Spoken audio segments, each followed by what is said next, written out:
Speaker sir, सबसे पहले मैं आपका धन्यवाद करना चाहता हूं कि आपने मुझे लोकसभा में रीइंस्टेट किया।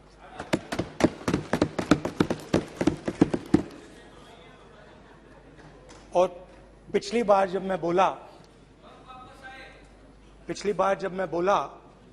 तो शायद मैंने आपको थोड़ा कष्ट भी पहुंचाया, क्योंकि मैंने इतनी जोरों से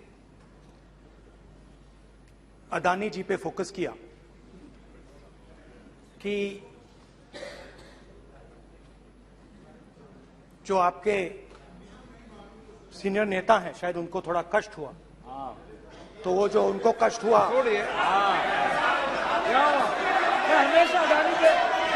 हमेशा अडानी पे अभी भी कष्ट हो रहा है। वो जो कष्ट हुआ, अभी भी कष्ट हो रहा है। विषय पे आइए, विषय पे। अभी भी कष्ट हो रहा है। ये देखिए, ये सारे नहीं मगर सुनिए ये है। तो वो जो कष्ट हुआ 1 2 3 4 5 उसका असर शायद आप पे भी थोड़ा हुआ। तो इसके लिए मैं आपसे माफी मांगता हूं, मगर मैंने सिर्फ सच्चाई रखी थी। मगर आज जो मेरे बीजेपी के मित्र हैं, आज आपको डरने की जरूरत नहीं है, डरो मत। क्योंकि आज जो मेरा भाषण है, डरो मत। और आप डरो मत।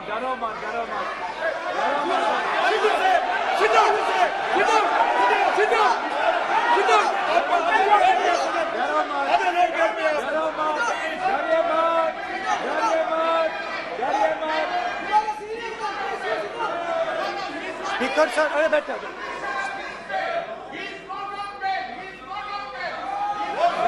ब्रदर। तो आज कोई घबराने की जरूरत नहीं है। आज मैं अपना भाषण, मेन जो भाषण है वो अदानी जी पे नहीं बोलने जा रहा हूं। आप छोड़िए, तो आप रिलैक्स कर सकते हैं, आप शांत रह सकते हैं, क्योंकि मेरा भाषण आज दूसरी डायरेक्शन में जा रहा है।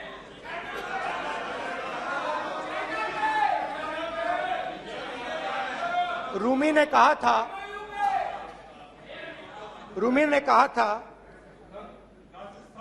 जो शब्द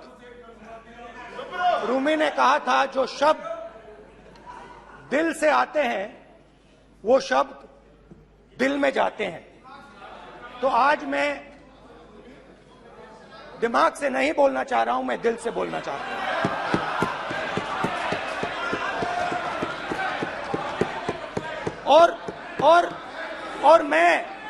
और मैं आज आप लोगों पर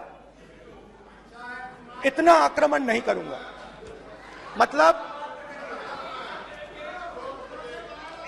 एक दो गोले जरूर मारूंगा, मगर इतना नहीं मारूंगा। तो आप रिलैक्स कर सकते हैं। डरिए मत।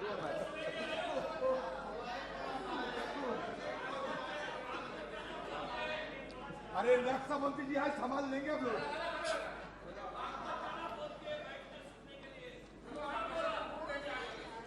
पिछले साल 130 दिन के लिए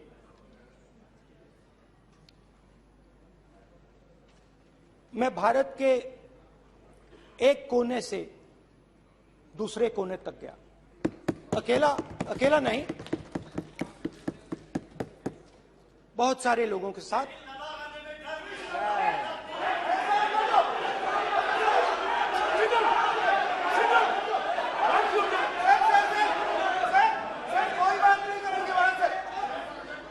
सर, ये हमारा टाइम खत्म करने का साजिश है।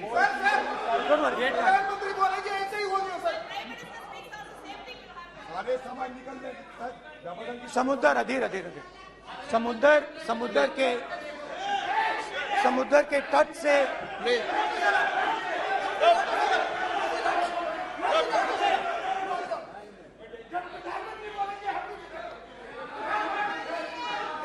माननीय सदस्य प्लीज प्लीज ऐसे धमकाने का बात की मत बोलो यहाँ पे। यहाँ पे बोलिए, आप उधर भी हाँ बोलिए। प्लीज। मैं समुद्र के तट से कश्मीर की बर्फीली पहाड़ी तक चला।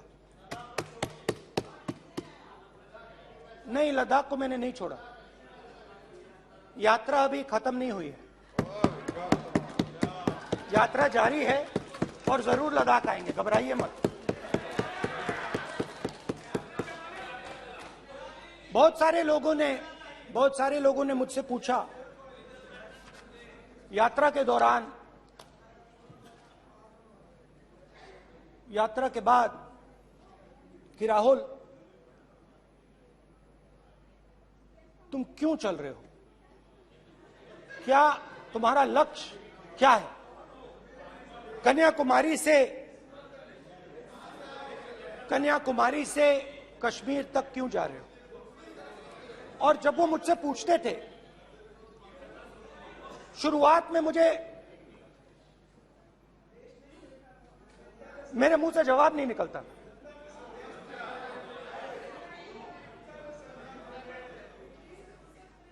शायद मुझे ही नहीं मालूम था कि मैंने ये यात्रा क्यों शुरू की।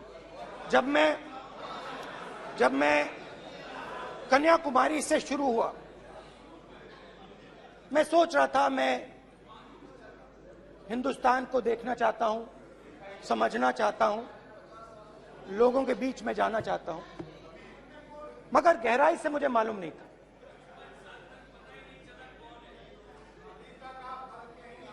थोड़ी देर में मुझे बात समझ आने लगी।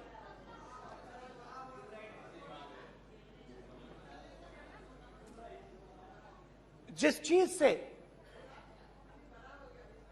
मुझे प्यार था, जिस चीज के लिए मैं मरने को तैयार हूं, जिस चीज के लिए मैं मोदी जी की जेलों में जाने को तैयार हूं, जिस चीज के लिए मैंने 10 साल हर रोज गाली खाई, उस चीज को मैं समझना चाहता था। ये है क्या जिसने मेरे दिल को इतनी। भाई आप रनिंग कमेंट्री बंद करो, नहीं तो हम भी चालू करेंगे। सुनने का अपना धैर्य रखो। जिस चीज ने मेरे दिल को इतनी मजबूती से पकड़ रखा था, उसको मैं समझना चाहता। शुरुआत में जैसे मैंने शुरू किया, सालों से मैं हर रोज 8-10 किलोमीटर दौड़ता हूं, तो मेरे दिमाग में था कि अगर मैं 10 किलोमीटर दौड़ सकता हूं तो 25 किलोमीटर चलने का क्या मतलब, कोई बड़ी बात नहीं। ये मैंने सोचा था। आज मैं उस भावना को देखूं तो वो अहंकार था कि मैं ये कर सकता हूं, ये कुछ नहीं है। तो मेरे दिल में उस समय अहंकार था।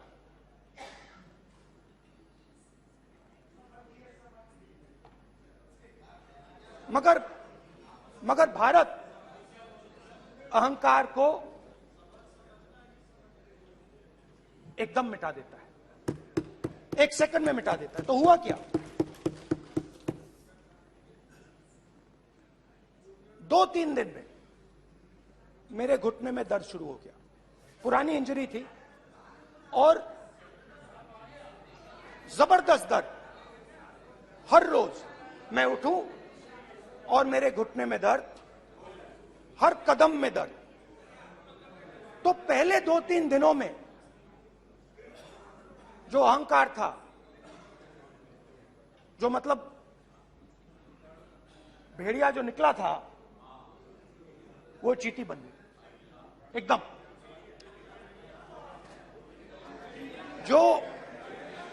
जो हिंदुस्तान को अहंकार से देखने निकला था, वो पूरा का पूरा अहंकार गायब हो गया।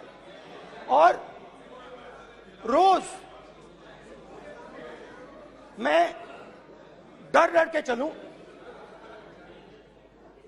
कि क्या मैं कल चल पाऊंगा। ये मेरे दिल में डर था। और जब भी ये डर बढ़ता था, कहीं ना कहीं से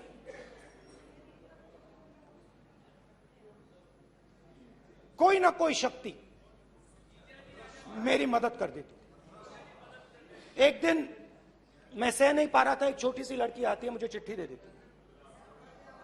मैंने चिट्ठी खोली, 8 साल की थी, उसमें लिखा था, Rahul, I am walking with you, don't worry. उसने मेरे पैर में चोट देखी और उसने अपनी शक्ति मुझे दे दी। सिर्फ उसने नहीं, लाखों लोग ने।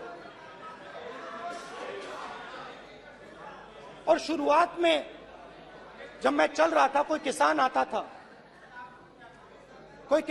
था, मैं एकदम पहले उसको अपनी बात बताता था कि आपको ये करना चाहिए, आपको इस प्रकार से काम करना चाहिए।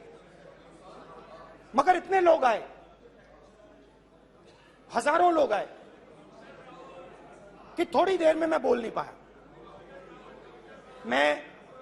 जो मेरे दिल में बोलने का डिजायर था, वो बंद हो गया। बोल ही नहीं पाया, क्योंकि इतने लोगों से बोलना था। और एक सन्नाटा सा छा गया, भीड़ की आवाज थी, भारत जोड़ो, भारत जोड़ो, भारत जोड़ो। और जो मेरे से बात करता था, उसकी आवाज में सुनता गया।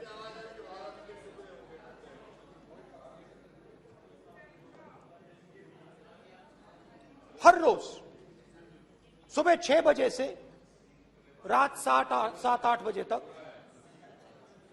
आम आदमी, गरीब, अमीर, बिजनेसमैन, किसान, मजदूर, सबकी आवाज।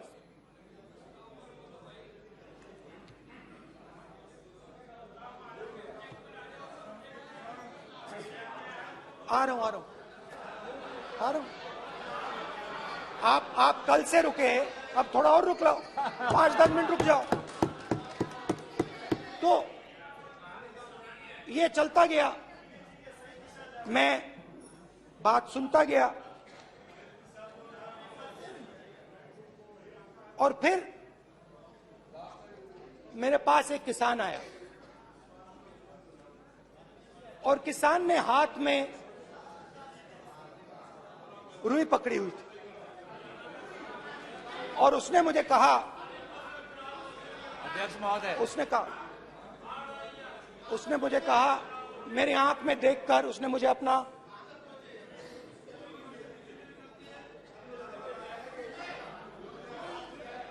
वो रुई का बंडल दिया, और उसने कहा, राहुल जी, यही बचा है मेरे खेत का यही बचा है, और कुछ बचा नहीं है। मैंने उससे, जो मैं नॉर्मली सवाल पूछता था, भैया आपको बीमा का पैसा मिला, वो पूछा। बीमा का पैसा मिला, वो पूछा। और किसान ने मेरा हाथ पकड़ा। किसान मुझे कहता है कि नहीं राहुल जी, मुझे बीमा का पैसा नहीं मिला, हिंदुस्तान के बड़े उद्योगपतियों ने वो मुझसे छीन लिया। मगर इस बार बड़ी अजीब सी चीज हुई। जब मैंने किसान को देखा और वो मुझसे बोल रहा था, तो जो उसके दिल में दर्द था वो मेरे दिल में आया। जो उसके आंखों में शर्म थी जब वो अपनी बीवी से बात करता था, वो शर्म मेरी आंखों में आई। जब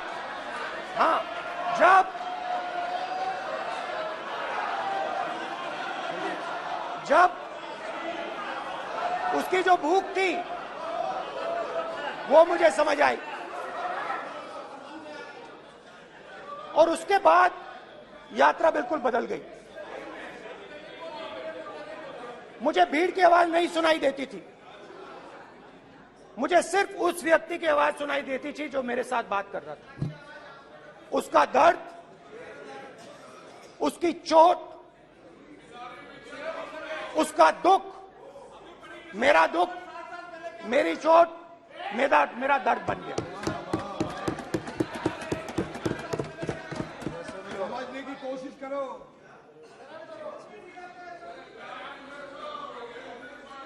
भाई और बहनों, लोग कहते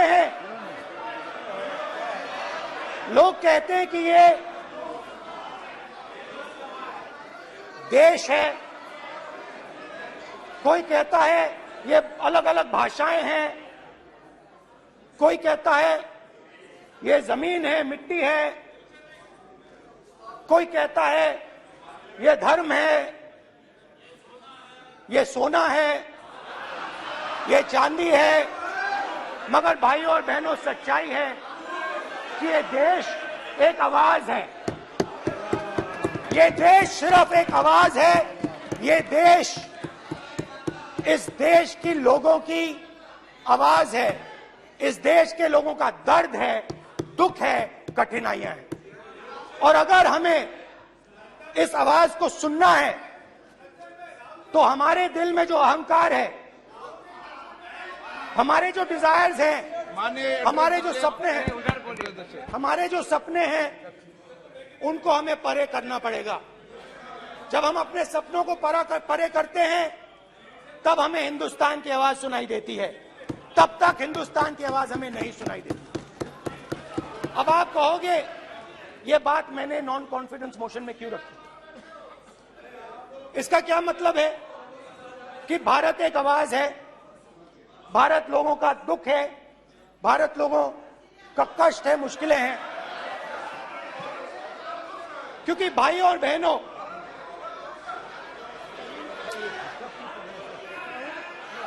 अध्यक्ष महोदय, अब पूरा सूद समेत जवाब तुमको मिलेगा। फिर पूरा सूद समेत जवाब देंगे सर।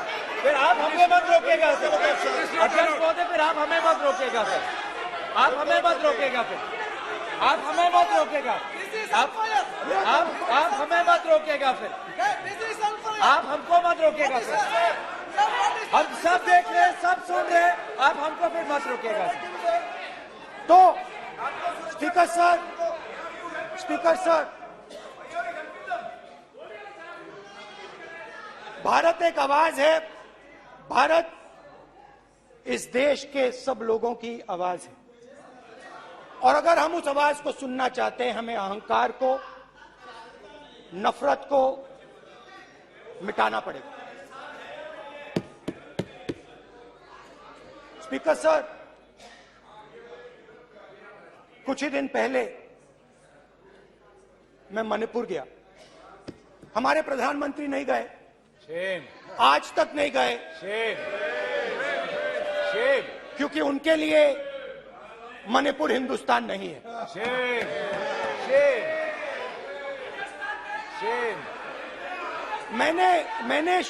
मैंने मणिपुर शब्द प्रयोग किया, मगर आज की सच्चाई यह है कि मणिपुर नहीं बचा है। मणिपुर को आपने दो भाग में कर दिया है।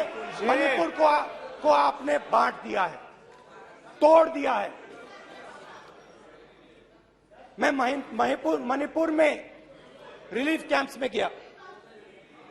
रिलीफ कैंप में आज जा रहा हूं, आज जा रहा हूं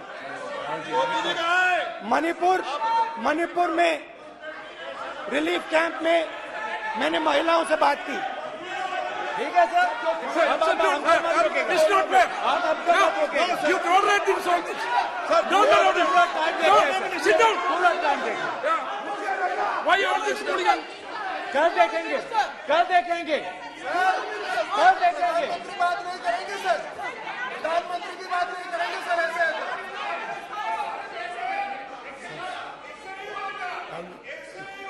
सूद समय मैं जवाब मणिपुर मिलेगा। गया और मणिपुर के कैंप्स में मैंने महिलाओं से बात की, बच्चों से बात की, जो हमारे प्रधानमंत्री जी ने आज तक नहीं किया। एक महिला मुझे कहती है, मैंने उनसे पूछा, बहन क्या हुआ आपके साथ? What's this? सर कल ऐसा होगा सर, एक एक मंत्री बोल रहे हैं, कल आप बोले एक एक मंत्री खड़े होके बोल रहे हैं, एक एक मंत्री खड़े होके ऐसे कर रहे हैं। एक एक मंत्री खड़े होंगे तो पूरे सांसद खड़े होंगे यहाँ पे, पूरे सांसद खड़े होंगे यहाँ पे। बैठे नहीं है चुपचाप करिए, पूरे सब खड़े होंगे, पूरे सब खड़े होंगे। कल कांग्रेस पार्टी ने पूरा देश खड़ा होगा आपके खिलाफ, तो पूरा देश कल आपके खिलाफ खड़ा होगा। मैं बहुत सारी महिलाओं से बात किया, मगर मैं आपको दो उदाहरण देना चाहता हूं। एक महिला मुझे कहती है, मैंने कहा क्या हुआ तुम्हारे साथ? कहती है, मेरा छोटा सा बेटा, महिला का सम्मान करें प्लीज, ये सम्मान। एक ही बच्चा था मेरा, कोई शर्म कर लो गल मैडम। एक ही बच्चा था मेरा, मेरे सामने, मेरे आंखों के सामने उसको गोली मारी है। मैं पूरी रात, आप सोचिए, आप अपने बेटे के बारे में, बेटों के बारे में सोचिए, मैं पूरी रात उसकी लाश के साथ लेटी रही। झूठ नहीं, झूठ आप बोलते हो, झूठ मैं नहीं बोलता हूं। मैं पूरी रात उसकी लाश के साथ लेटी रही और फिर मुझे डर लगा, मैंने अपना घर छोड़ दिया, जो भी मेरे पास था वो मैंने छोड़ दिया।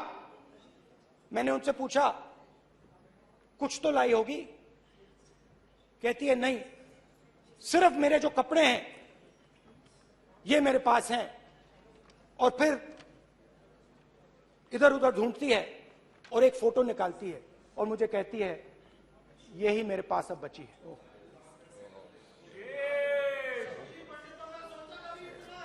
एक और उदाहरण, दूसरे कैंप में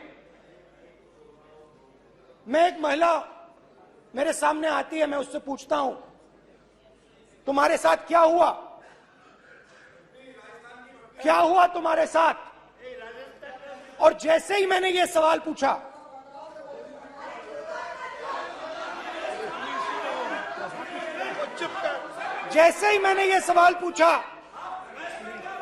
आप महिला का दर्द नहीं सुन सकते, महिला का दर्द नहीं सुन सकते, महिला का दर्द सुनने का आपका धैर्य नहीं है, महिला का दर्द नहीं सुन सकते, महिला का दर्द नहीं सुन सकते। जैसे ही मैंने उससे ये सवाल पूछा, बैठो, जैसे सर, जी सर,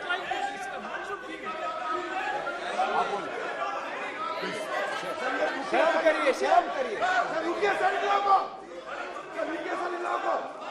जैसे ही मैंने उससे सवाल पूछा, तुम्हारे साथ क्या हुआ, शर्म नहीं है तेरे को? वैसे ही 1 सेकंड में वो कांपने लगी। उसने अपने दिमाग में वो दृश्य देखा और वो बेहोश हो गई। मेरे सामने कांपती हुई बेहोश हो गई। तो देखो, ये मैंने आपको सिर्फ 2 उदाहरण दिए हैं। स्पीकर सर, इन्होंने मणिपुर में हिंदुस्तान की हत्या की है, सिर्फ मणिपुर की नहीं, हिंदुस्तान की हत्या की है। इनकी राजनीति ने मणिपुर को नहीं, हिंदुस्तान को मणिपुर में मारा है। हिंदुस्तान को कत्ल किया है, हिंदुस्तान का मर्डर किया है मणिपुर में।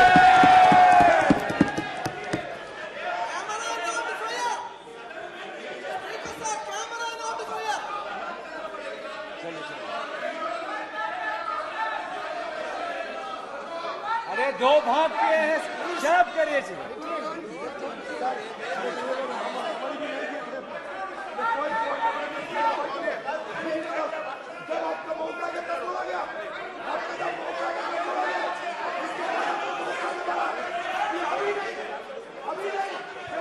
माननीय सभी सदस्यों से कहूंगा शांति रखें, प्लीज प्लीज। मणिपुर, हाँ क्या बोल रहे हैं? अब बोलिए। अरे भाई क्या बात है?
सारा कांग्रेस पार्टी की वजह से चला हुआ है।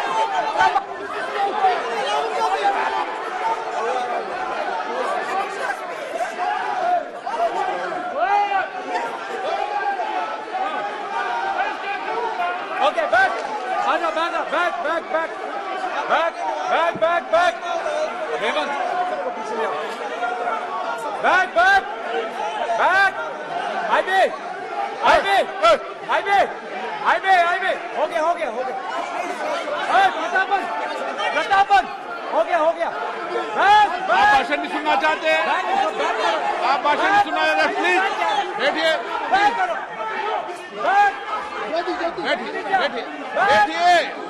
प्लीज बैठिए।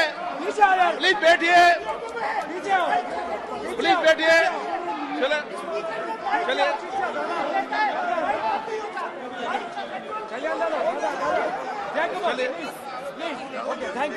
Thank you.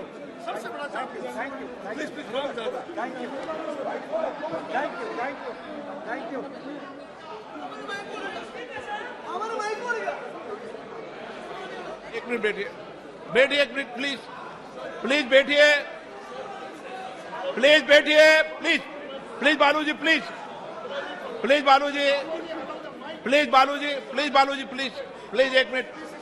एक मिनट प्लीज बैठिए।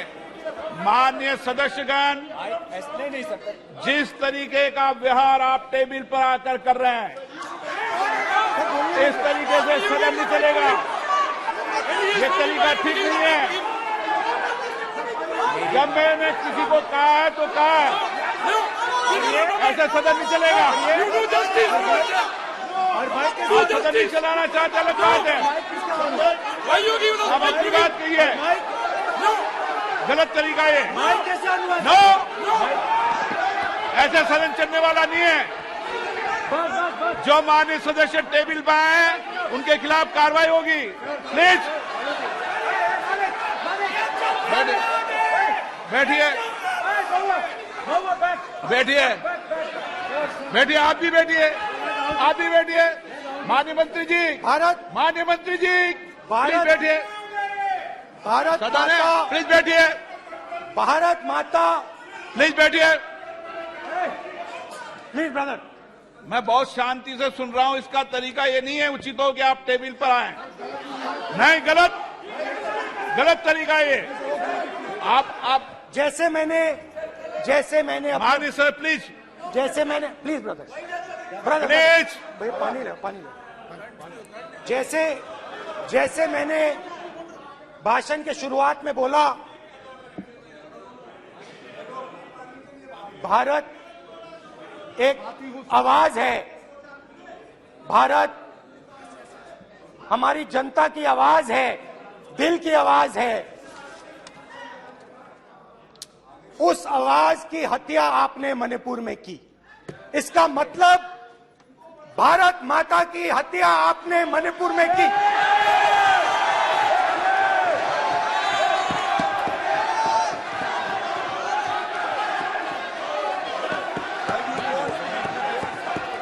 भारत माता को आपने मणिपुर के लोगों के मारा, आपने मणिपुर के लोगों को मारकर भारत की हत्या की है। आप देश द्रोही हो, आप देशभक्त नहीं हो, आप देश प्रेमी नहीं हो, आप देशद्रोही हो। आपने देश की हत्या मणिपुर में की। प्लीज एक मिनट, प्लीज बैठिए, प्लीज बैठिए। अब सवाल आप उठता है, बैठना चाहते नहीं बैठना चाहते? आप बैठना चाहते नहीं बैठना चाहते? इसीलिए आपके प्रधानमंत्री चाहते आप? मणिपुर में नहीं मैं जा कह रहा हूं, सकते बैठिए आप, हैं, क्योंकि उन्होंने प्लीज देश की हत्या की है। मणिपुर में हिंदुस्तान की हत्या की है, भारत माता की हत्या की है। मणिपुर में, मणिपुर के लोगों के दिल में। प्लीज एक मिनट बैठिए आप।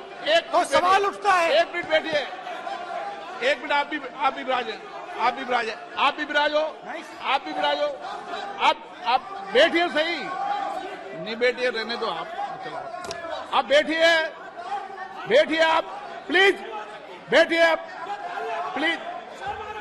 आप बोल रहे हैं फिर आप भारत माता के रखवाले नहीं एक हो, मिनट माननीय सर। आप भारत माता के हत्यारे हो। प्लीज माननीय सदस्य, प्लीज माननीय सदस्य, प्लीज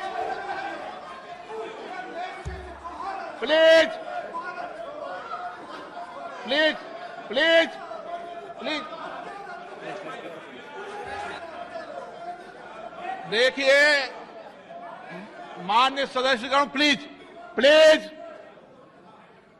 माननीय सदस्यगण, भारत मां हमारी मां है।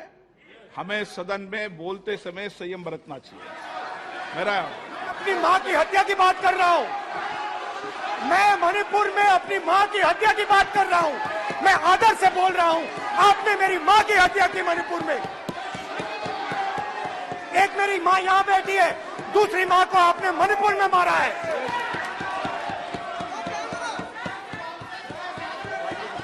और हर रोज जब तक आप हिंसा को बंद नहीं करोगे, तब तक आप मेरी मां की हत्या कर रहे हो।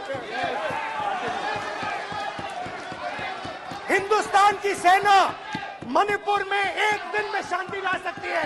हिंदुस्तान की सेना का आप प्रयोग नहीं कर रहे हो, क्योंकि आप हिंदुस्तान को मणिपुर में मारना चाहते हो।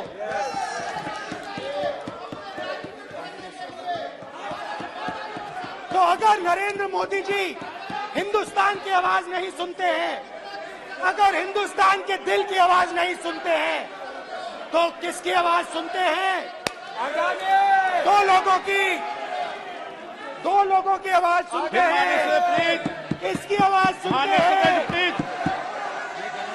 इसकी आवाज सुनते हैं, माननीय सदस्य, और इसलिए सुनते हैं। नो एक गलत तरीका माननीय सदस्य। देख लीजिए गलत तरीका है। अडानी जी के लिए मोदी जी ने क्या काम किया है। देख लीजिए, ये पहले आप और ये क्वेश्चन बाद लेने में। गलत तरीका आपका। माननीय सदस्य, आपका गलत तरीका है। आप सीनियर सदस्य हैं, आप इस तरीके का व्यवहार सदन में मत करिए। आप बात करिए, लेकिन इस तरीके से क्वेश्चन लाना ये उचित नहीं है किसी तरीके से। रावण दो लोगों की सुनता था। रावण दो लोगों की सुनता था, मेघनाथ और कुंभकर्ण। वैसे ही नरेंद्र मोदी दो लोगों की सुनते हैं, अमित शाह और अडानी। भाई और बहनों, लंका को हनुमान ने नहीं जलाया था, लंका को रावण के अहंकार ने जलाया था। प्लीज माननीय सदस्य, आप संयमित बोले।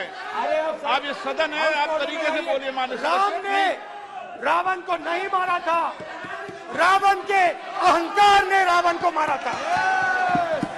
आप पूरे देश में केरोसिन फेंक रहे हो, पूरे देश में आप केरोसिन फेंक रहे हो। आपने मणिपुर में केरोसिन फेंकी और फिर चिंगारी लगा दी। अब आप हरियाणा में कर रहे हो, पूरे देश को आप जलाने में लगे हो।